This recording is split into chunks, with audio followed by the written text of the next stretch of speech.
Hello, I'm Cindy Rampley. I'm the broker at Tri-City Realty Services. I get a lot of questions about the rate of return you should expect on a real estate investment.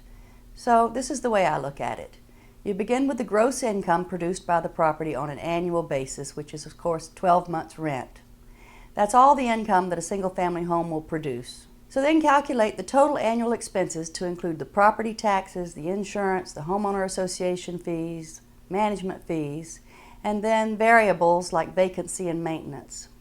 You have to estimate that based on the property's condition and then just go with it. Sometimes it can be 10 to 15% of the income.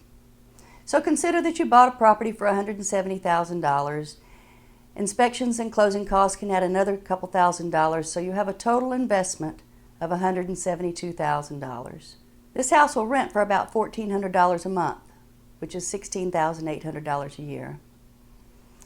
I could estimate the fixed expenses to be about $4,300. Maintenance of vacancy could be 10 to 15%. Some years are good, some years are bad. The net income is the cash flow that you keep in your pocket, which is the gross income minus the expenses. In this example, the net income in your pocket would be between $9,800 and $12,400.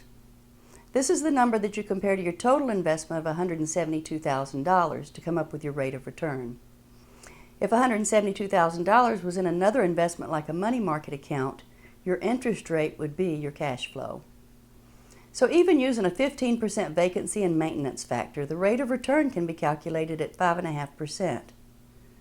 About half of our tenants renew for another year and some stay 3 or 4 years. So when the vacancy rate is lower, then your rate of return would be higher, and this would be closer to 7% if you were at a 10% vacancy rate and maintenance included. So the value of the house, which was $170,000 when you bought it, will continue to increase 4 to 5% a year. If you add the growth in value to the annual cash flow, your long-term return will be much higher than that. This is predicated on buying the right location at the right price. Give me a call with your questions. I'll look forward to helping you with your investment goals.